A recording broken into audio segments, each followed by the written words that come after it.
Assalamualaikum warahmatullahi wabarakatuh. Selamat datang di channel Kang Slamet. Kali ini Kang Slamet akan membawakan kisah yang berjudul Teror Sinden Telaga Tengah Alas. Cerita ini ditulis oleh Imam Bay. Dan sebelum kita masuk ke ceritanya, buat kalian yang belum subscribe channel ini, tekan tombol subscribe-nya terlebih dahulu dan tekan tombol notifikasinya agar kalian tidak ketinggalan cerita seram lainnya dari Kang Slamet. Gak usah berlama-lama lagi, langsung saja kita masuk ke ceritanya. Teror Sinden Telaga Tengah Alas.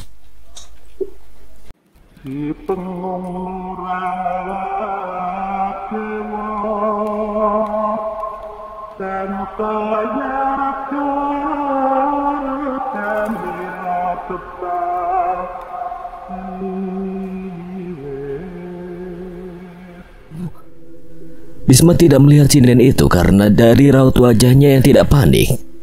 Aku angkat tanganku. Bisma tarik tanganku. Bisma menarikku dan masuk ke dalam kabut. Di dalam kabut suara teriakan minta tolong semakin banyak. Aku hanya diam, tidak berani berkata apapun. Akhirnya kami keluar dari kabut dan masuk hutan bambu yang melengkung seperti terowongan. Yes, akhirnya kita bisa keluar. Ini kan terowongan itu, Ram. Kamu masih ingat, Ram? Iyalah Ras, ayo kita kembali ke desa. Kami memang sudah keluar dari pasar, namun hatiku tidak tenang, seperti ada yang tidak beres dengan semua ini. Apa aku harus ke dukun itu ya untuk menanyakan kegelisahan hatiku? Tidak, Arya, itu bukan opsi yang bagus. Sekarang yang penting aku harus memulangkan semua anak-anak kota ini dan mencari tahu kenapa sinden itu mau membunuhku. Bapak-bapak tadi siapa ya? Kok bisa keluar pasar dengan mudah? Kita aja dari tadi tidak menemukan jalan keluar. Kalau dari tampilannya dia bukan orang biasa dan sepertinya dia sudah sering keluar masuk pasar gaib itu. Sebentar. Saat kita keluar dari tempat itu, bapak-bapak itu kemana ya? Aku tadi tidak lihat. Apa mungkin dia itu dukun yang bisa ngilang gitu aja? Atau dia pemalu karena dia malu sama kita? Sepanjang perjalanan mereka ke desa, mereka terus membicarakan hal-hal bodoh yang membuat telingaku gatal mendengarnya.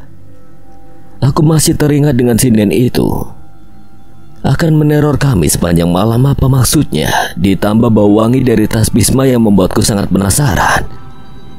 Masa aku merasakan masih ada yang belum selesai deh, seperti masih ada yang janggal. Aku juga merasakannya, baik.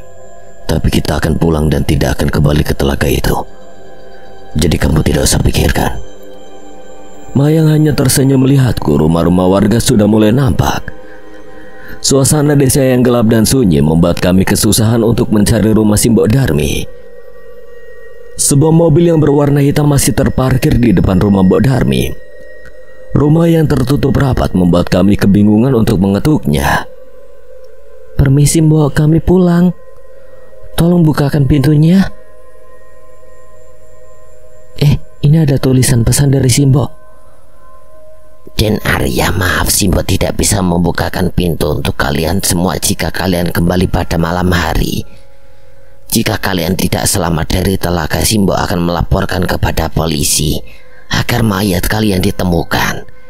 Dan jika kalian selamat dan membaca surat peringatan ini, cepat pergi dari desa ini. Jika tidak, kalian akan bertemu dengan penguasa telaga itu tadi. Hawa dingin mulai terasa ditambah angin sepoi-sepoi membuat desa ini semakin angker saja. Aku langsung berdiri lalu masuk ke mobil. Kita pulang sekarang, Arya. Iya, Ram. Kamu yang nyetir mobilnya, aku capek. Aku juga capek. Aku duduk di depan bersama Rama, Mayang, Laras di tengah, dan di paling belakang sendiri Bisma yang duduk sendirian.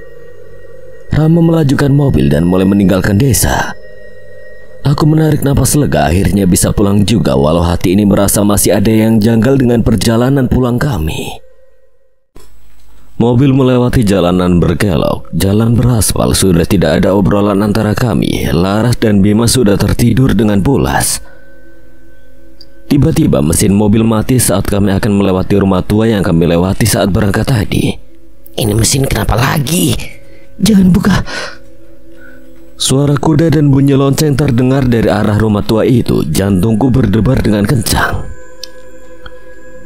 Sebuah andong keluar dari pekarangan rumah tua dan akan melewati mobil kami. Aku langsung menundukkan kepala dan membaca doa. Tubuh Rama terlihat bergetar saat semakin dekat dengan andong yang membawa sinden mengerikan. Sinden memandangiku dengan penuh amarah dan dendam. Bau anjir darah juga membuatku ingin mual. Kulantunkan ayat-ayat suci agar hati ini tenang. Jangan takut Rama. Dia hanya akan lewat saja. Andong berhenti tepat di sebelah mobil.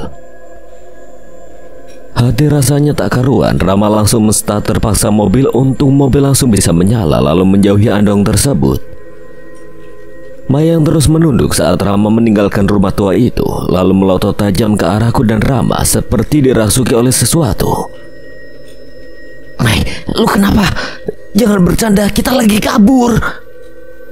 Kalian sudah lancang. Kalian harus kembali ke pasar, jika tidak akan aku bunuh kalian semua. Laras terbangun karena mendengar teriakan Mayang. Mai, kamu kenapa? Namun tiba-tiba tangan Mayang mendorong Laras dan mencekiknya.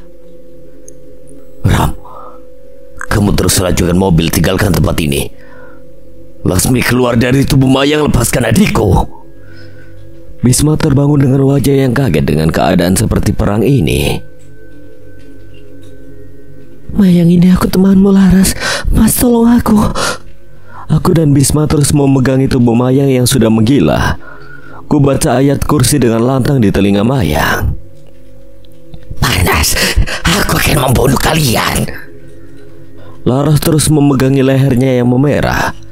Ku sandarkan tubuhku pada kursi, ku tatap hutan gelap yang sedang kami lewati. Ini jauh lebih mengerikan daripada mendaki bersama teman-temanku. Mayang, bangun Mai. Sudah Bisma, biarkan dia beristirahat.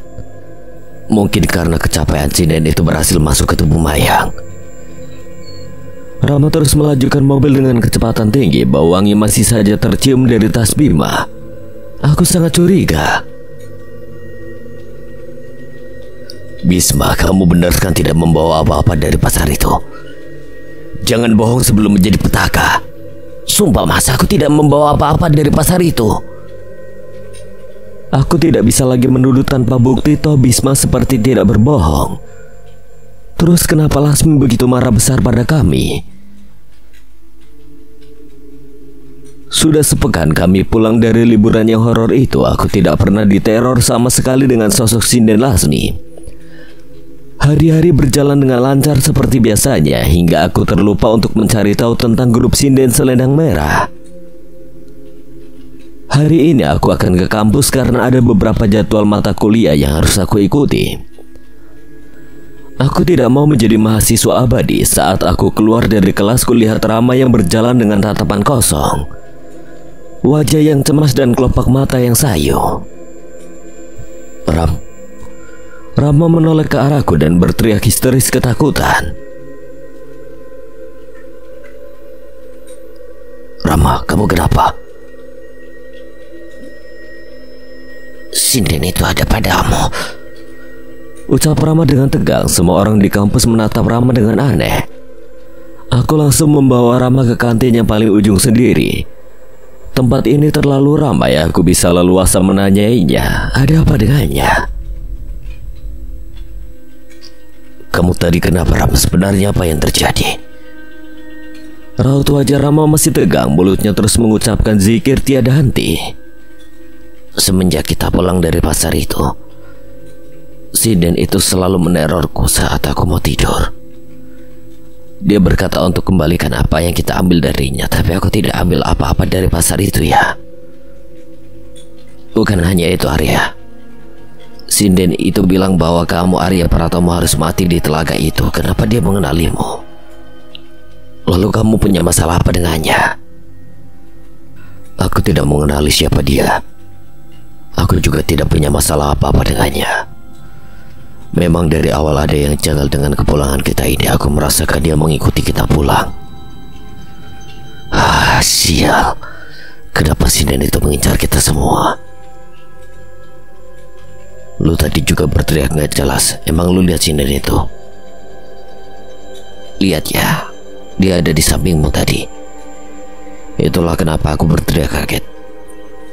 Kita harus cari tahu apa masalahnya sebelum ada yang terbunuh dari kita berlima. Jantungku berdetak dengan kencang setelah Rama berkata itu. Aku langsung melirik ke kanan dan kiri mencari sosok sinden Lasmi, namun aku tidak melihatnya. Arya, sekarang apa rencanamu? Aku tidak mungkin hidup dengan ketakutan. Rencanaku ingin tahu tentang grup sinden Selendang Merah. Jika grup sinden itu terkuak, maka sosok Lasmi juga kita akan temui. Mungkin beberapa temanku tahu tentang grup sinden itu. Aku akan menanyai mereka satu persatu.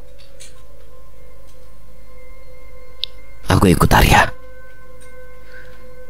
Tidak perlu Rama, aku bisa sendiri. Kamu coba dekati Mayang dan Wisma. Mungkin saja mereka telah membawa sesuatu di pasar itu. Aku sangat mencurigai mereka berdua, terutama Wisma. Rama hanya menganggukkan kepala. Lasmi, sebenarnya apa yang kau incar dari kami? Apapun yang akan terjadi, aku tidak akan membiarkanmu membunuh teman-temanku. Tiba-tiba Laras datang dengan senyum manisnya. Adikku itu benar-benar cantik sekali, namun sayang sekali belum ada satupun lelaki yang mau jadi pacarnya sampai detik ini. Ram, kata anak-anak kampus lu kesurupan dan teriak-teriak kayak orang gila tadi. Tapi kenapa masih sehat-sehat aja? Ras, berita lu kurang update. Gue gak kesurupan, cuma lagi gabut doang. Kulihat-lihat makin lama badan lu kayak tong gitu, besar. Wajah Laras langsung menunjukkan ekspresi marah dan bengisnya. Memang Rama dan Laras pasti selalu ribut saja kalau ketemu. Sudah Laras, jangan ribut di sini. Ada apa Laras, kenapa engkau mencariku? Aku mau cerita tentang kamar yang ditempati Mayang, Mas. Aku meninggikan alisku dan penasaran sekali cerita apa yang dibawa Laras sampai rela mencari-cariku. Kemarin kan saat aku pulang dari kerjakan tugas bareng temen sekitar jam 10 malam. Akan kamarku paling ujung nih, otomatis kan lewat kamarnya Mayang. Jadi kini aku tuh dengar ada suara orang nyinden dari kamarnya Mayang. Awal-awal aku pikir itu Mayang yang sedang belajar nyinden. Tapi setauku pada saat itu Mayang sedang menginap di tempat sepupunya. Lu tau Ram, seluruh tubuh gue merinding hebat. Aku langsung masuk kamarku dan aku menguncinya, tapi suara orang nyinden nembang tepat di depan kamar kosku, Mas. Tapi kamu gak apa-apa kan, Ras? Gak apa-apa sih, Mas. Cuman hampir semalaman mereka seperti menggelar pertunjukan di depan kamar kos, Mas. Aku rasa itu sinden desa itu, Mas. Aku takut banget. Jika harus mendengar itu lagi, apa jangan-jangan dia mengikuti kita ya, Mas? Gimana nih, Mas, jika ke kamar kosku ada sinden itu lagi? Tenang ya, Ras. Banyakin ibadah aja. Kalau masih takut, kamu boleh nginep di rumahku, Ras. Ibu pasti senang jika ada kamu. Sudah, Mas, pergi dulu. Ada kelas soalnya.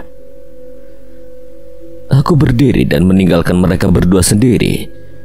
Aku harus cepat-cepat cari tahu kenapa Lasmi bisa datang dan grup sindennya. Aku mendatangi rumah temanku yang bernama Aldo. Dia teman yang selalu mengajakku mendaki gunung.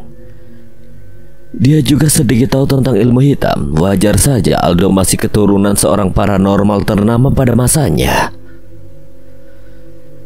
Aldo, akhir-akhir ini teman-teman kampusku diteror sosok sinden berselendang merah. Aku tidak tahu kenapa dia bisa datang menghantui kami. Kamu bisa bantu cari tahu nggak? Wajah Aldo sangat tenang. Beberapa kali dia menghisap batang rokoknya yang baru Aldo bakar di ujungnya.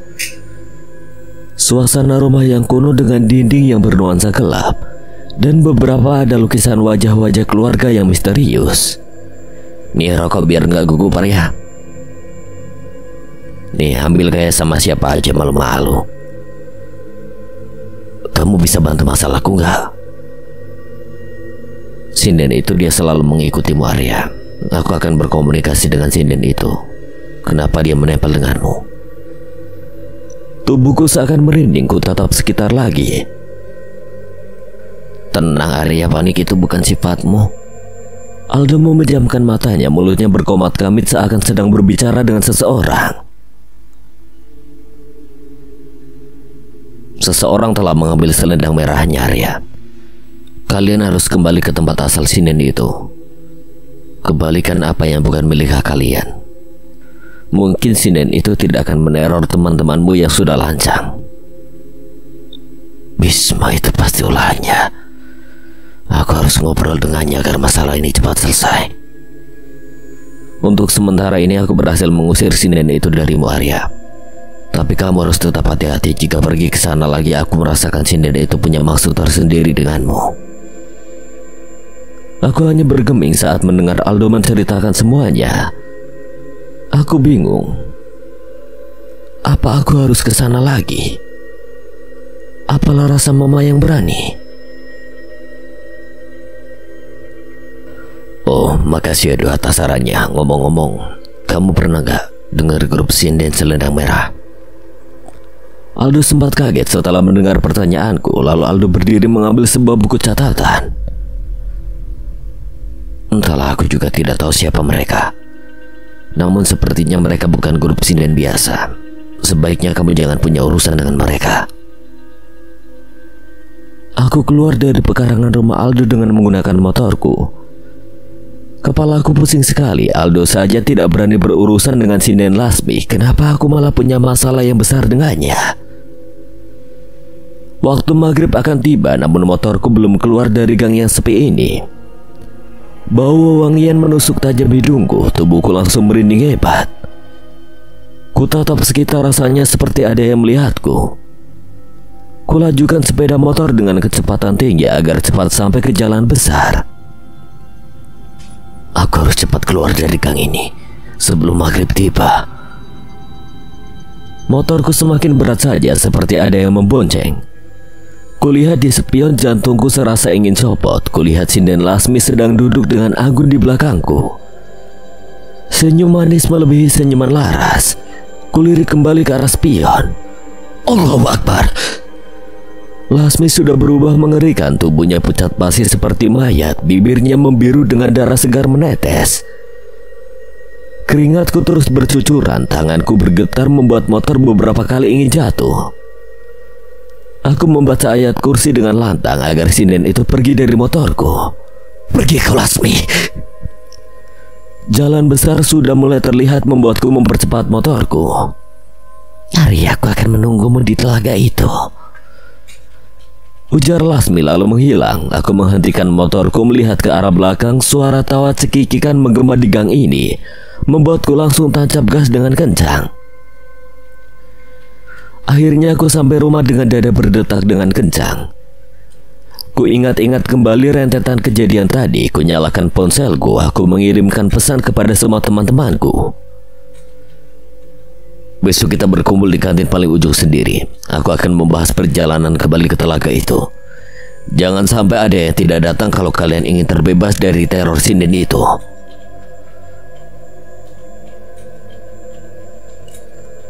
Aku membaca pesan dari Arya. Apa yang aku bicarakan besok pasti Arya sudah tahu tentang ini. Bisma, kenapa kamu bodoh sekali? Coba saja engkau tidak mengambil selendang itu. Mungkin semua tidak akan seperti ini. Pikiranku sangat kacau sekali, apalagi Mayang marah besar padaku. Saat itu malam Jumat di pasar angker yang ramai itu, aku dan Mayang sempat berpisah sangat jauh. Aku menatap banyak orang yang ramai riuh itu. Kemana Mayang pergi? Dengan siapa? Aku terus mencari Mayang ke sana kemari hingga aku tidak sengaja menemukan sebuah lorong yang jauh lebih sempit daripada lorong yang lainnya. Apa mungkin Mayang ke situ ya? Bodoh amat, aku cek aja. Lorong yang sempit membuat jalanku lumayan susah. Bau kembang melati tiba-tiba tercium tajam. Jantung berdebar dengan kencang sekali. Aku melihat di depan ada dua belokan. Aku beranikan diri mengecek ke belokan sebelah kanan. Mataku melotot tajam seorang wanita cantik sedang berdiri membelakangi. Auranya sangat beda sekali di sini. Aku harus kembali, ini bukan tempatku. Aku mundur beberapa langkah untuk kembali ke lorong awal. Simbo, apa itu kamu? Ucap wanita itu dengan akan menoleh ke arahku. Aku langsung masuk ke arah lorong tadi untuk menghindari dia melihatku. Aku berlari dengan sangat ketakutan di lorong yang sempit karena kondisi yang gelap. Aku tidak melihat ada nenek juga yang berjalan dari arah berlawanan. Aku terpental saat menabrak nenek itu. Dia juga sempat terjatuh. Maaf, Nek. Tidak apa-apa kan? Aku tidak melihat nenek tadi. Iya, nenek maafkan. Sekarang kamu minggir. Aku ada urusan dengan Lasmi. Dia akan marah jika aku telat. Aku langsung menghimpitkan tubuhku agar nenek itu bisa jalan melewatiku. Bau kembang melati tercium sangat tajam saat tubuh nenek itu tepat melewatiku. Aku berjalan kembali, mataku tidak sengaja melihat bungkusan plastik kresek yang terjatuh. Aku lalu mengambilnya, membukanya, isinya selendang merah. Apa ini punya nenek itu? Bau selendang merah ini benar-benar wangi sekali. Bahannya sangat halus seperti selendang dengan harga mahal. Apa aku bawa pulang saja ya? Toh ini cuma selendang biasa, pasti nenek itu tidak akan keberatan. Aku harus kembali ke tempat awal sebelum mereka mencariku. Aku langsung menjatuhkan tubuh yang berat ini ke kasur. Kedua kakiku sangat lelah sekali setelah pulang dari liburan ke tempat angker. Aku tidak akan kembali lagi ke telaga itu untuk seumur hidupku. Suara ketukan pintu kamar terdengar, tapi badanku malas sekali untuk membukakan pintu. Kak Bisma, aku masuk ya? Masuk, Dek, tidak dikunci. Keponakan kecilku tersenyum padaku.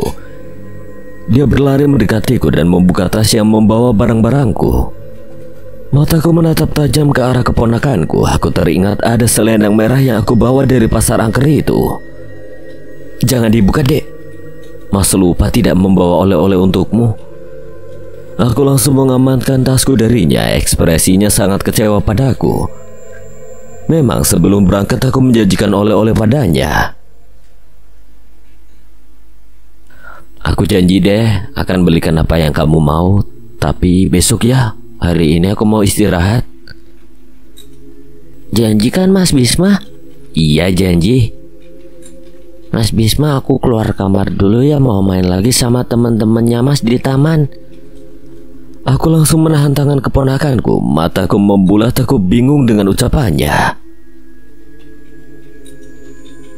Teman Mas? Yang mana, Dek? Malam ini Mas tidak ada teman yang datang ke rumah? Itu Mas, temen yang tadi pulang sama Mas, orang cantik, jago lagu daerah lagi. Tadi dia mengajakku bermain petak umpet di taman belakang rumah. Mas ingat kan sama temennya Mas Bisma?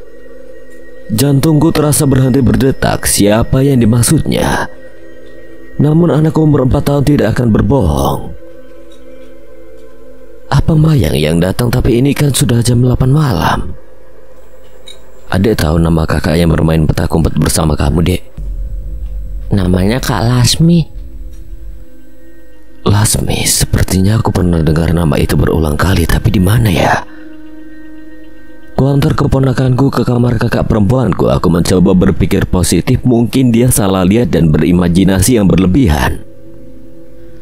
Aku kembali ke kamar yang nyaman itu. Entah dari tadi seperti ada orang yang mengikutiku saat aku masuk ke kamar. Bau wangian menyerbak di kamarku. Tiba-tiba seperti ada benda yang terjatuh dari luar. Suara apa itu ya?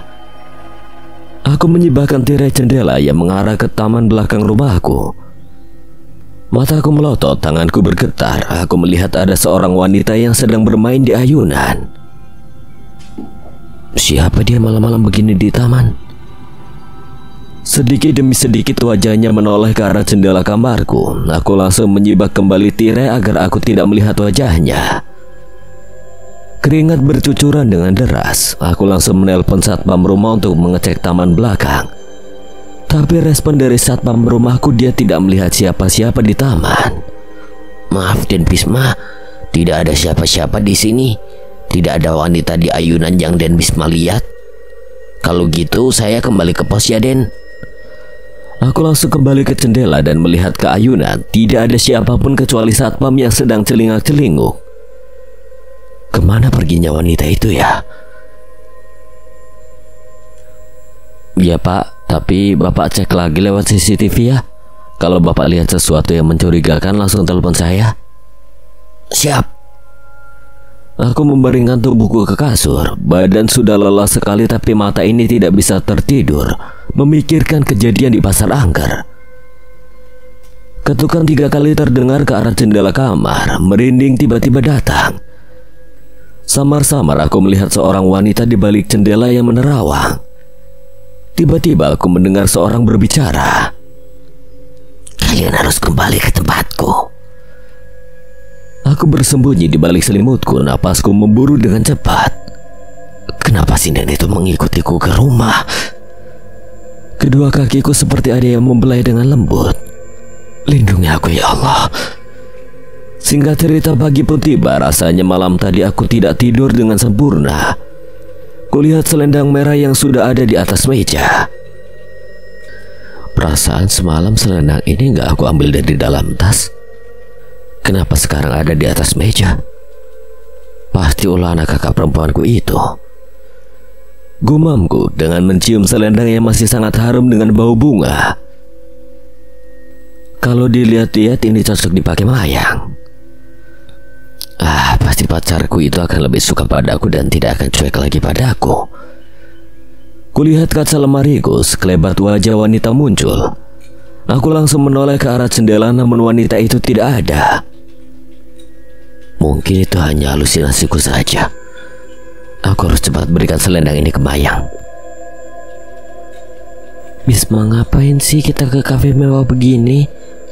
Kalau kamu mau ketemu kan bisa ke kantin kampus. Kedua mataku terus terpana dengan kecantikan Mayang. Apalagi dia menggunakan balutan baju yang pas dengan badan seksi, bibir yang merah alami, sedikit lipstik, dan kacamata yang membuatnya aku sangat tertarik padanya. Tidak apa-apa Mai, sekali-kali kita punya waktu berdua begini. Jarang loh kita kayak gini. Aku dan Mayang memiliki hubungan kekasih yang tidak lazim pada umumnya. Kami berdua jarang sekali jalan berdua. Pasti ada saja yang menemani Mayang. Laras lah atau teman Mayang yang lainnya yang membuatku tidak bisa romantis dengannya.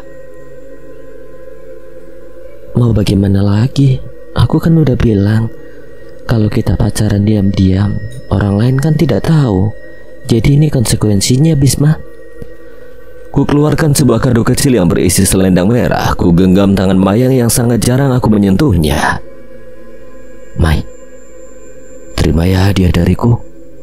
Ya memang tidak seberapa, tapi ini bisa mengikat hubungan kita lebih kuat lagi. Aku mencintaimu.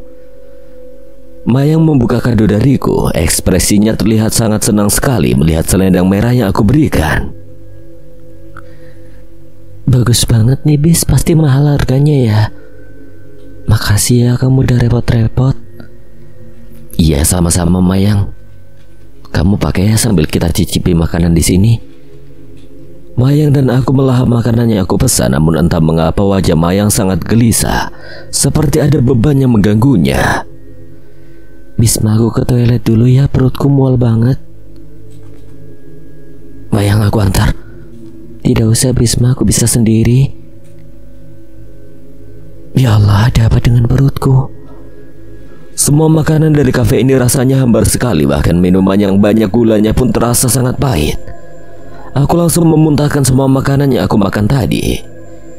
Aku mencuci tangan di wastafel toilet. Kulihat wajahku di kaca besar. Aku masih memakai selendang merah yang diberikan Bisma. Tiba-tiba seorang wanita keluar dari toilet sebelah. Wajahnya pucat pasi dengan rambut yang terurai. Tubuhku langsung bergemetar hebat. Dia berdiri di pintu toilet seperti ingin menungguku untuk lewat. Wajah yang pucat tertutup rambut yang panjang membuatnya seperti wanita yang menyeramkan yang duduk di bawah pohon mangga. Jantungku terus berdebar dengan kencang.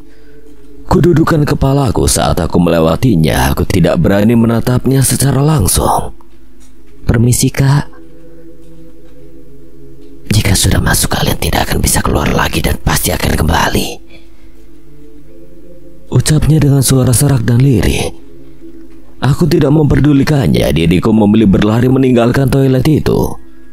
Tiba-tiba suara tawa cekikikan terdengar di belakang disertai dengan lampu yang padam. Aku langsung berlari keluar dari toilet. Bisma menatap dengan panik, lalu memegang pundakku. Matanya berbinar melihatku. Mai, ada yang ganggu kamu? Aku menggigit bawah bibirku. Ku tatap Bisma dengan keringat yang masih bercucuran. Kenapa, Mai? Aku antar pulang ya biar kamu tidak takut lagi. Aku bisa sendiri, Bis. Maaf, aku pulang dulu ya. Aku langsung mengambil tas kecilku lalu keluar dari kafe. Aku masih menggunakan selendang merah kado dari Bisma. Mai, tunggu. Cerita dulu dong, ada apa? Kamu kok kayak ketakutan gitu? Bisa aku ketemu sinden telaga itu lagi? Dia seperti ngikutin kita lagi deh. Aku mau pulang ya, mau nenangin diri. Kamu lihat dia. Bagaimana bisa Mai dia ngikutin kita? Aku juga nggak tahu Bisma. Mungkin ada sesuatu yang membuatnya mengikuti aku pulang. Kita harus ngomong sama Mas Arya tentang sinden itu kembali meneror kita. Bisma hanya bergeming mendengar perkataanku. Ekspresinya langsung tegang seperti sedang menyembunyikan sesuatu dariku. Kemudian Bisma mengantarkanku pulang ke kos. Kalau sinden itu datang, kamu langsung telepon aku ya, atau lari ke kamar Laras. Paham kan, Mai? Perintah Bisma, seperti orang yang sudah tahu kalau aku akan diteror lagi. Kulempar selendang merah ke kasur. Tubuhku sudah lelah seperti remuk. Aku langsung membaringkan tubuhku hingga mataku terlelap. Namun setelah 1 jam tertidur, aku bermimpi seolah-olah nyata. Aku melihat dengan jelas wanita cantik yang sedang duduk di depan cermin yang seperti sedang berdandan. Dengan menembang lagu Hasinden, tubuhku bergetar hebat melihatnya, apalagi pakaiannya. Ia memakai kebaya zaman dulu. Tiba-tiba wanita berparas ayu itu menatapku dan melangkah dengan anggun ke arahku. Aku mengenali wajahnya. Dia kan wanita yang pernah mendatangi mimpiku sebelum berangkat liburan. Kamu mau apa kesini lagi? Dia hanya menatapku dengan tajam. Aku ingin sekali berteriak, tapi apalah daya. Suara seperti ada yang menahannya. Tangannya yang putih tiba-tiba menyentuh pipiku dengan halus. Namun aku tidak bisa mengelak karena tubuhku terasa kaku. Bawa teman-temanmu ke tempatku lagi. Ia lalu berjalan keluar dari jendela lalu menghilang entah kemana. Mayang, kamu udah pulang belum? Suara ketukan pintu dan teriakan Laras terdengar dari luar. Sontak aku langsung terbangun dari tidurku. Untung cuma mimpi tadi. Tapi kenapa seperti nyata ya? Kusingkirkan barang-barang yang berantakan, termasuk selendang yang tertimpa tubuhku saat tidur. Aku cium kembali selendangnya, tetapi aneh, kenapa bau bunganya seperti kembang melati. Dengan cepat aku bukakan pintu kamar kos. Mayang, lama banget sih kamu, aku tungguin dari tadi. Maaf, tadi ketiduran, capek banget tahu. Hah? Tidur? Ini kan waktu maghrib. Pamali tahu, nanti ada yang datang gangguin kamu. Ya mau gimana lagi, Ras, namanya juga kecapean. Ngomong-ngomong, kamu ngapain kesini? Laras masuk ke dalam kosku dengan terus melihat ke sana kemari dengan tatapan tajam. Kamu pasti belum makan ya? Yuk kita makan di tempat bakso depan gang. Namun kamu sholat maghrib dulu sana biar tenang. Mendengar ajakan Laras, perutku menjadi sangat lapar, apalagi bakso di sana terkenal dengan keenakannya. Akhirnya aku dan Laras berjalan kaki menuju tukang bakso depan gang. Entah semenjak aku keluar dari kamar kosku, aku merasakan seperti ada yang mengikutiku. Dadaku terus berdebar-debar, apalagi kita melewati jalan tikus yang benar-benar minim cahaya. Ras, kok aku takut ya? Kamu merinding juga nggak? Jangan nakutin gitu lah, Mai. Ayo jalan cepetin. Lagian itu warungnya udah deket. Kami sampai juga dengan napas yang ngos-ngosan. Warung bakso terlihat sepi. Mungkin ini masih waktu maghrib. Abang tukang bakso langsung mempersilahkan kami untuk duduk. Neng, nanti pulangnya jangan lewat gang sempit itu lagi ya. Serem. Akang juga tidak berani kalau malam-malam begini, apalagi selepas maghrib. Oh, makasih ya, Kang. Nanti kami lewat jalan besar aja. Emang jalannya lumayan horor sih, Kang. Kutatap kembali gang itu, jantung seperti mau copot. Aku melihat sinden itu lagi, dia berdiri dengan cantiknya di bawah tiang yang besar. Ya Allah, kenapa dia selalu mengikutiku? Apa salahku? Besok aku harus menemui sepupuku. Ayahnya adalah seorang ustadz, mungkin bisa cari tahu alasan sinden itu selalu mengikutiku. Hari demi hari aku selalu diteror sinden itu. Dia sering menampakkan wujudnya setiap aku mau tidur. Kadangkala saat aku pergi ke tempat sepi sendirian, dia mengikutiku. Memang sejak kecil aku memiliki kelebihan bisa melihat hal mistis. Sudah beberapa kali aku ditampakkan hingga membuatku terbiasa, tapi kalau keseringan seperti ini tetap juga takut.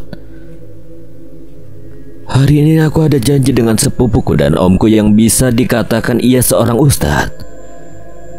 Dia sering menangani hal-hal gaib yang menimpa pasiennya, sehingga aku berpikir untuk berkonsultasi padanya tentang apa yang aku alami. Assalamualaikum. Waalaikumsalam, masuk aja, Mai.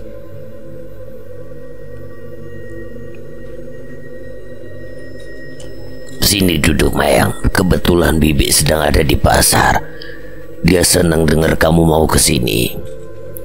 Aku sudah dengar cerita dari Dela tentang kamu yang selalu diikutin sosok sinden.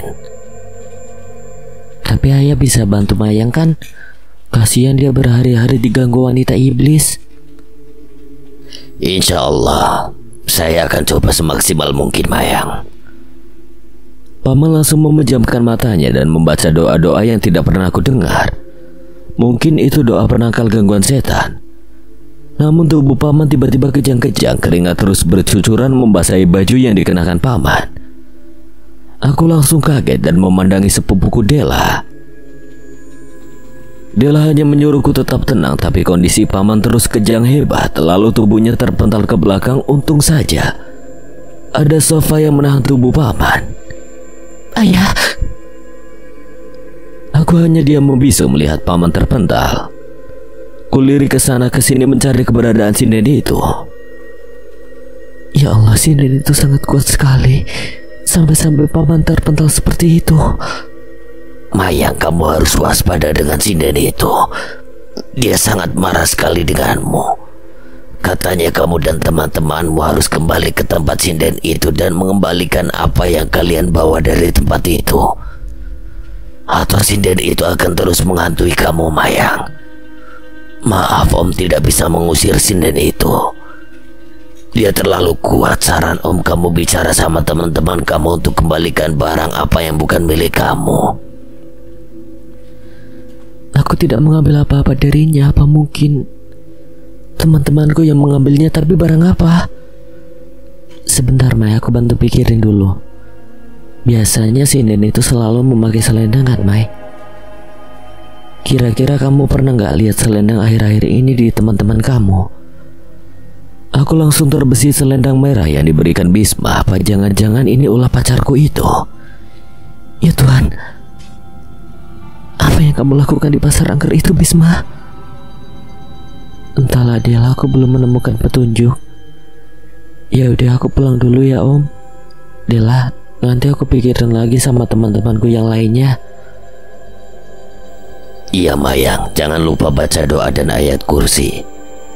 Om akan selalu mendoakan keselamatan kamu. Semoga masalah sinden itu cepat selesai. Mai, jika kamu takut tinggal sendirian, kamu ke rumah kami saja. Rumah ini selalu terbuka untuk kamu. Makasih ya, Bi. Aku pulang ke kosku. Nanti malam aku akan bertemu Bisma dan menanyakan asal-usul selendang ini. Awas saja kalau Bisma berani berbohong padaku.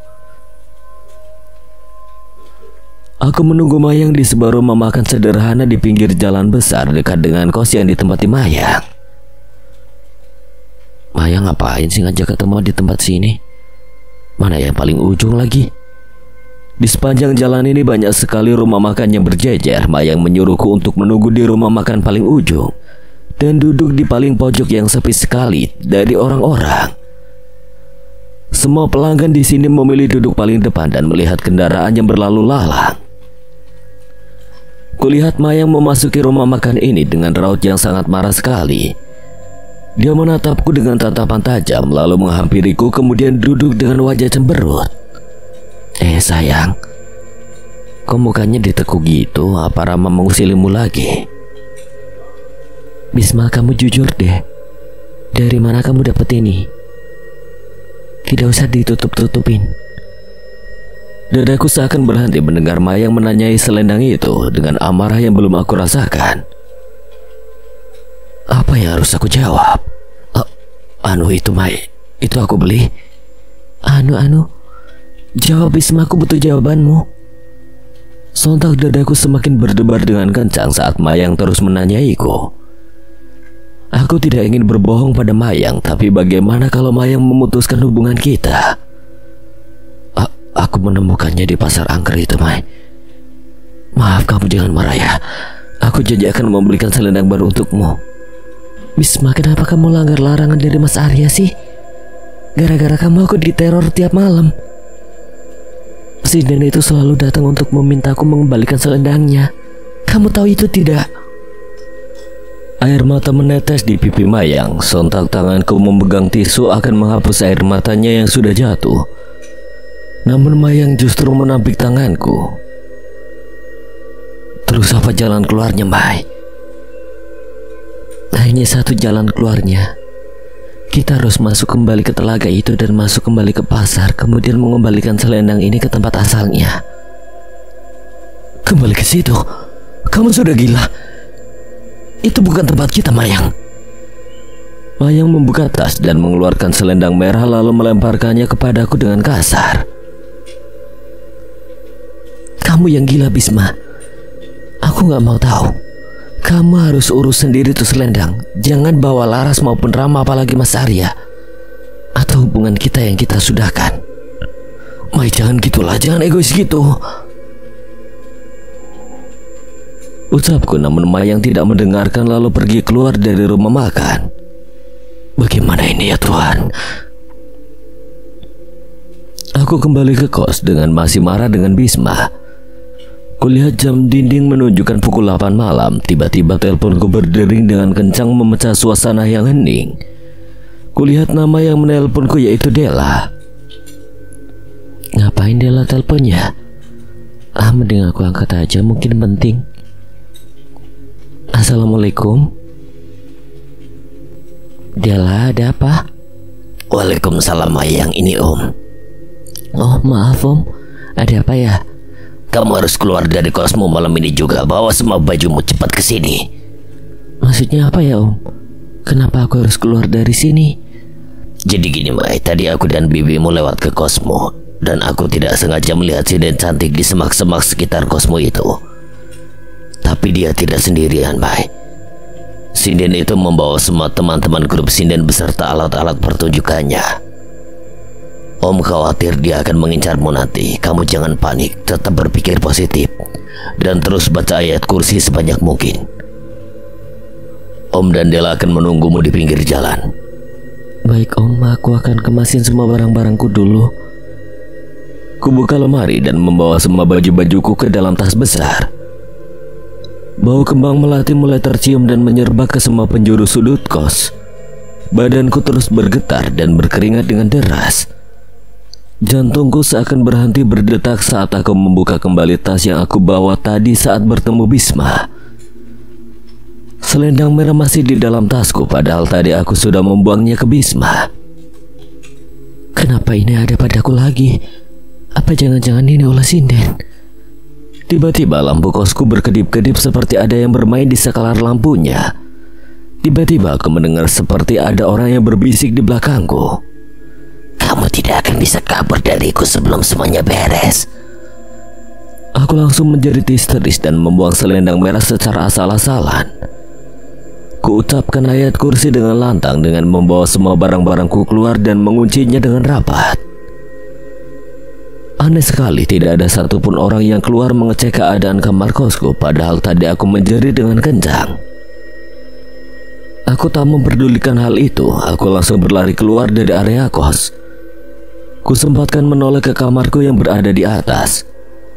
Sosok sinden itu menatapku dari jendela kamar dengan sangat marah sekali. Mayang, mau kemana kamu? Bawa tas besar juga. Laras, untuk beberapa waktu ke depan aku mau tinggal di rumah sepupuku dulu. Kamu sendiri mau kemana, Ras, sendirian begini? Oh, mau nginep di rumah sepupu kamu. Aku mau kerjakan tugas kuliah sih. Malam ini di rumahnya si Dewi. Ya udah, aku pergi dulu ya, Ras. Kalau ada apa-apa atau suara aneh di kamarku, kamu jangan diperdulikannya, karena itu bukan aku. Mulai deh bicara horornya. Mau tak mau aku harus mengembalikan selendang itu ke pasar angker atau hidupku akan selalu diganggunya. Aku harus ceritakan kepada Mas Arya dan juga Rama. Mungkin mereka akan menemaniku untuk kembali liburan ke tempat angker itu. Pagi di hari Senin yang sangat cerah, tapi rasanya diriku malas untuk ke kampus. Aku bingung mau bicara apa dengan Mas Arya sama lainnya. Cecaran pertanyaan pasti mereka lontarkan padaku tentang selendang merah yang hilang entah kemana. Kulajukan mobil mewahku menembus kota yang sangat besar ini. Bisma, sejak kapan kau jadi penakut begini? Kau harus hadapin semuanya meski semua teman-temanmu membencimu. Aku harus bisa mengusir sinden brengsek itu dari hidupku ini. Setibanya di kantin kampus yang paling ujung, Rama, Arya, Mayang, dan Laras semuanya sudah berkumpul. Mereka menatapku dengan tajam dan tidak ada senyuman untukku. Yang tidak seperti biasanya, mereka selalu tertawa jika aku datang, terutama Rama, yang pasti mengajakku untuk menyindir penampilan Laras. Maaf ya, aku telat, Mas. Gak apa-apa kok, Bisma, aku juga baru datang. Makasih ya, Ras. Aku menarik napas lega, akhirnya ada juga yang tidak marah padaku. Laras, kamu memang temanku yang paling bisa menerima semua kondisiku. Rama menatapku dengan tatapan emosi, lalu memarahiku dengan tidak ada ampun. Oh, jadi ini yang membuat sinden itu ikut dengan kita. Bisma, lu tahu nggak? Lu tuh bego banget ya. Arya kan udah bilang jangan ambil sesuatu di pasar itu. Terus ngapain ambil yang bukan hakmu? Lu tahu, gue udah lebih 4 pekan ini gak bisa tidur nyenyak karena ulah sinden itu. Gue menderita, Bis. Sekarang lu lihat juga pacar lu sendiri. Dia juga kena getahnya gara-gara ulahmu. Sampai-sampai Mayang tidak berani pulang ke kosnya. Karena sinden itu sudah menjadikan kamar Mayang menjadi tempat tinggalnya. Tubuhku gemetar hebat, aku tidak berani menatap mata semua teman-teman. Hanya ada rasa penyesalan dalam diriku. Maafkan aku, Ram. Aku nggak tahu kalau itu punya sinden itu. Hah? Maaf aja, gue nggak butuh. Sekarang gue butuh sinden itu kembali ke tempat asalnya. Mas Arya, Laras, dan Mayang hanya mendengar kemarahan Rama yang sudah memuncak. Mereka hanya menatapku dengan tajam. Aku pergi dulu. Aku udah muak sama kamu, Bisma. Rama, kamu mau kemana? Masalah ini belum punya titik terang. Rama menoleh ke Mas Arya. Aku mau pulang dulu. Malas di sini. Apa kamu ingin sosok sinden itu selalu mengganggu tidurmu? Cepat duduk kembali, Rama. Kita bahas masalah ini lagi. Semua masalah pasti ada solusinya. Tapi meninggalkan teman-temanmu seperti ini bukanlah jalan keluarnya. Rama membalikkan badannya lalu ikut duduk kembali dengan wajah yang ditekuk. Sudah marahnya Rama. Bisma sudah menyesal dengan kelancangannya. Sekarang saling memaafkan terlebih dahulu, setelah itu aku akan beritahu tentang jalan keluar. Sekali lagi aku minta maaf sama kalian semua atas kelancanganku itu. Aku berjanji akan menyelesaikan masalah ini. Jangan berjanji kalau tidak mampu menepatinya, Bisma. Kita mendapatkan teror sama-sama, jadi kita harus menyelesaikannya sama-sama juga. Aku, Lara sudah memaafkanmu, Rama dan Maya juga sudah memaafkanmu. Benar kan, Ram? Rama hanya menganggukkan kepala. Kalau Laras yang menyuruh pasti Rama akan menurutinya. Setahuku Rama ada rasa sama Laras, namun entahlah kapan Rama berani mengungkapkannya. Ngomong-ngomong, aku kangen banget kalian menghinaku lagi. Ya Ram, mulutmu gak kangen apa ngebully aku? Kangen sih, rasaku udah punya segudang hinaan untuk membuli kamu. Bener gak, Bis? Kudongakkan kepalaku. Kulihat langit-langit atap dari kantin. Permasalahan internal telah selesai, sekarang tinggal permasalahan pribadiku dengan sinden itu. Kepalaku hampir pecah memikirkan itu semua. Lasmi, kenapa aku lupa siapa dirimu? Semua teman-teman mendakiku juga tidak ingat dirimu. Mas, kamu tidak apa-apa kan? Aku oke kok, Mai. Kutatap adikku dan sahabatnya. Mereka terus saja tertawa padahal tadi seperti perang dingin. Sekelebatan bayangan tiba-tiba lewat di antara meja makan yang kosong. Jantungku berdetak dengan kencang saat tidak sengaja melihat sinden yang duduk di salah satu meja makan dengan tatapan kosong ke arahku. Mas, aku takut sinden itu muncul lagi. Jangan diurusin, biarkan saja, yang penting jangan menatap dia. Dan baca doa juga. Dengarkan, besok malam kita kembali liburan ke Telaga Angker itu. Rama, besok bawa mobilmu. Mayang sama Laras bawa perlengkapan yang kemarin kita gunakan. Dan Bisma, kamu urus perizinan kita untuk tidak masuk kampus selama seminggu. Bisma adalah bintang di kampus. Dia punya banyak prestasi yang membanggakan kampus elit ini. Ditambah keluarganya yang cukup berpengaruh di universitas. Berhubung leader perjalanan di sini itu saya, aku tidak akan membawa apa-apa. Licik lu ya. Aku tidak memperdulikan protes dari Rama. Aku lihat kembali meja yang diduduki Lasmi. Tapi dia hilang entah kemana. Bau kembang melati tiba-tiba merusak penciumanku. Jantungku berdebar. Aku merasakan ada sesuatu yang mendekatiku dari arah belakang.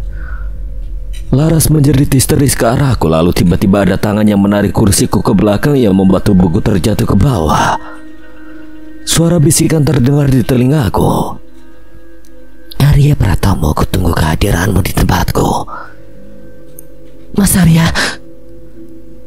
Aku berdiri dibantu Laras dan Bisma.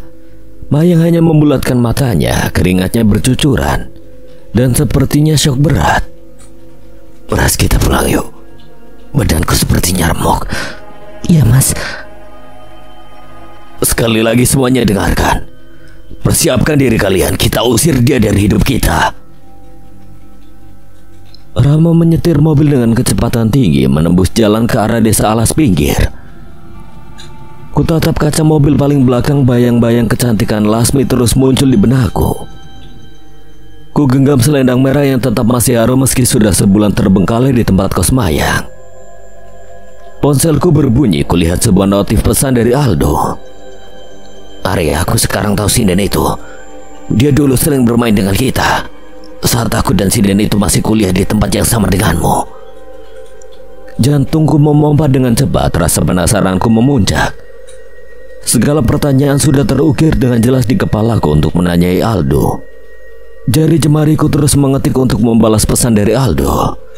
Siapa, terus apa alasan dia kenapa selalu menerorku, Do? Kamu udah tahu. Lasmi punya masalah pribadi denganmu. Kamu jangan gubris dia. Sinden itu sengaja menerormu biar kamu datang ke tempatnya. Dan namanya itu bukan Lasmi. Itu hanya nama panggung saat dia nyinden saja. Jantungku terus berdebar-debar dengan kencang, napasku mulai tidak teratur. Diriku semakin nafsu mengetik untuk mengetahui semuanya. Terus nama aslinya siapa, Dok? Tulisan kata mengetik tertulis di bawah namanya. Aku semakin penasaran siapa dia. Kenapa dia begitu benci padaku? Namun tiba-tiba sinyal hilang saat mobil Rama memasuki hutan yang rindang. Dan balasannya pun tidak tersampaikan. Kita udah sampai nih di rumah Mbok Darmi. Rame banget lagi warungnya. Kami turun dari mobil, semua mata memandangi kami dengan tajam. Tiba-tiba Mbok Darmi lari tergopoh-gopoh meninggalkan warung yang ramai orang. Permisi, Mbok. Ya Tuhan, kenapa kalian balik ke sini? Celakalah kalian. Petaka apa lagi yang akan kalian berikan untuk desa kami? Apa maksudnya, Mbok? Neng Laras, kita duduk ke warung makan Simbok dulu biar enak ngobrolnya. Kami berjalan masuk ke warung Simbo yang ramai orang makan. Mereka mempersilahkan kami duduk. Beberapa warga ada yang menatap ketidaksukaan mereka dengan kehadiran kami. Bisma, mereka kok kayak nggak suka kita datang ke sini lagi ya? Mungkin mereka punya dendam kali sama kamu. Kamu kan orangnya rese. Gue juga tahu tempat kali kalau rese sama orang, Bis. Diriku menoleh ke belakang dengan mata yang membulat. Jari telunjuk di bibir mengisyaratkan mereka untuk diam. Diam, mereka bisa dengar pembicaraan kalian dan tersinggung. Maaf nih bapak-bapak, ibu-ibu, kalau kami ada salah dengan kalian. Namun di sini kita nggak akan lama kok, cuma ada beberapa urusan. Urusan dengan siapa? Lasmi atau dengan dukun sesat itu? Mayang terdiam mendengar jawaban yang tidak mengenakan di telinga kami. Tenang Arya, jangan panik agar para warga tidak semakin marah kepada kami karena sesuatu yang aku tidak ketahui. Seseorang muncul dari tengah-tengah keramaian dengan memakai baju batik dan celana panjangnya. Ia menenangkan para warga yang semakin ramai berdatangan ke warung makan Mbok Darmi. Para warga yang mau ke ladang boleh tinggalkan rumah ini. Biar saya mengurus masalah Lasmi, silakan. Semua warga mulai meninggalkan warung si Mbok Darmi dengan sukarela, walau masih banyak yang menggunjing tentang kehadiran kami.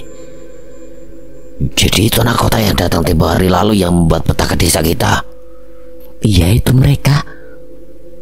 Tidak takut apa balik ke desa setelah masuk ke pasar itu? Gunjingan tersebut terdengar jelas di telingaku. Sebelumnya perkenalkan, nama saya Dadang. Kebetulan saya kepala desa sini. To the point aja. Kalian mau apa kesini lagi? Desa ini sudah kena getah karena kalian.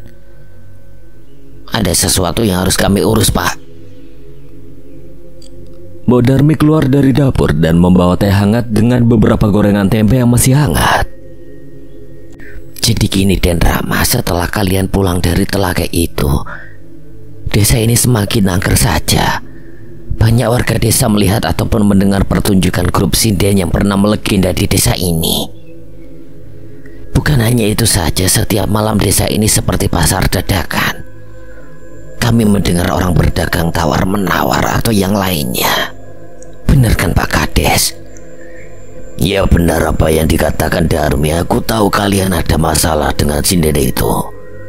Sebaiknya kalian segera urus masalah kalian dan cepat pergi tinggalkan desa kami. Aku tidak bisa menjamin keselamatan kalian. Kubuang napas dengan berat. Aku mengeluarkan selendang merah dari dalam tasku. Mbok Darmi dan Pak Kades langsung terkejut dan wajah mereka menunjukkan ketakutan bergidik ngeri. Kami ingin mengembalikan selendang ini ke tempat asalnya, Pak Kades. Saya mohon berikan kami petunjuk untuk bisa mengembalikan benda ini lagi.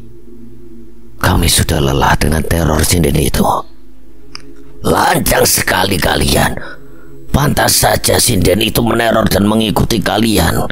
Kami juga kena getah terornya juga. Mau tidak mau kalian harus kembali ke pasar angker itu dan letakkan selendang itu lagi. Bisma langsung berdiri sedikit menundukkan kepala dan mengakui kesalahannya. Itu semua ulahku. Aku akan kembali ke pasar itu, Pak. malam ini juga. Pasar angker itu hanya buka setiap malam Jumat saja. Berarti itu besok malam. Aku dan Bisma kembali ke rumah Mbok Darmi setelah mencari rumah dukun yang pernah kutemui. Aku sudah dapat informasi dari tentang pasar angker itu dan siap menemani kami untuk mengembalikan selendang ini ke tempatnya. Gila tuh aki-aki, minta bayarannya gede banget. Seluruh tabunganku habis dikuras sama tawarannya. Mau gimana lagi, kita tidak punya ilmu apa-apa bisa untuk masuk ataupun keluar dari pasar itu. Kalian dari mana sih kok keluar gak bilang-bilang? Bikin khawatir aja. Gak dari mana-mana, Ras. Yang lain pada kemana? Mayang lagi bantu Simbok di dapur kalau si paling rese lagi nonton TV sama anak Simbok. Malam itu gadis yang sangat cantik jelita baru pulang setelah bekerja sebagai artis utama grup sinden Selendang Merah. Karena kebutuhan sehari-hari dan cita-cita yang ingin melanjutkan kuliahnya lagi, ia rela banting tulang dari satu acara ke acara lainnya. Lastri, tunggu.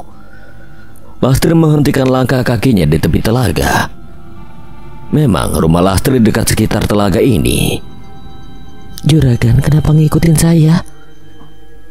Saya mau pulang, Juragan. Kamu belum jawab pertanyaan saya. Lastri mau kan jadi istri keduaku? Tenang saja Lastri, semua kebutuhan kamu Juragan yang tanggung. Kuliahmu juga tidak akan berhenti di tengah jalan begini. Inilah yang ditakutkan gadis yang mau menginjak umur 20 tahunan itu. Semenjak Lastri duduk di bangku SMA, Juragan Baron sudah menaruh hati padanya, membuat Lastri ketakutan bertemu juragan paling kaya di kampung. Ditambah istri juragan yang terkenal bengis kalau ada yang mendekati suaminya. Lastri juga menaruh hati yang besar kepada seorang pria di kota. Gadis itu bertemu dengannya di sebuah kampus ternama. Aku gak mau jadi simpanan juragan. Aku mohon juragan pulanglah dari telaga ini, atau nanti saya laporkan kepada istrimu. Coba saja kalau kau berani. Saya tahu kamu mencintai seorang pria di kota kan? Namanya Arya Pratomo. Jangan pikir kalau kamu pergi ke kota aku tidak akan tahu. Saya punya banyak mata-mata untukmu. Sinden muda itu hanya bisa melongo. Ternyata selama ini gerak-geriknya selalu dipantau juragan yang tergila-gila pada kecantikannya. Aku gak mau tahu cepat atau lambat, kamu pasti akan menikah denganku, Lastri. Itu tidak akan terjadi, juragan. Aku hanya akan menikah dengan Arya, dia cinta pertamaku. Pergilah engkau juragan rendahan. Mendengar umpatan dari wanita yang dicintai, Baron semakin menggila lalu mendekati Lastri dan memegang dagunya dengan lembut. Melihat itu, Lastri sangat ketakutan tidak akan ada yang bisa mendengar teriakannya. Karena telaga ini sangat jauh dari rumah penduduk. Jangan takut manis. Jika aku tidak bisa menikahimu, maka laki-laki lain juga tidak akan bisa menikahimu. Aku akan nodain kau malam ini, Lastri. Detak jantung Lastri seakan berhenti berdetak. Dia terus berusaha melepaskan genggaman juragan itu. Tapi naas, tenaga juragan lebih kuat. Lastri menyikut perut juragan dengan kuat, membuat lelaki brengsek itu kesakitan.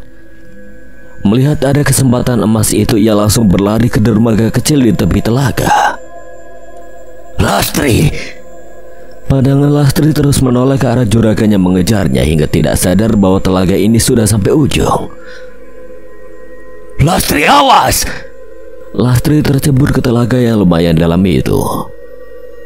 Napasnya terus megap-megap dan meminta tolong ke Baron yang tidak bisa berenang juga. Pagi pun tiba, warga desa digegerkan dengan mayat Lastri yang mengapung di telaga dengan masih memegang selendang kesayangannya. Kematian Lastri menjadi awal keangkeran telaga itu. Satu persatu orang-orang di grup sinden Selendang Merah juga mulai terbunuh secara misterius.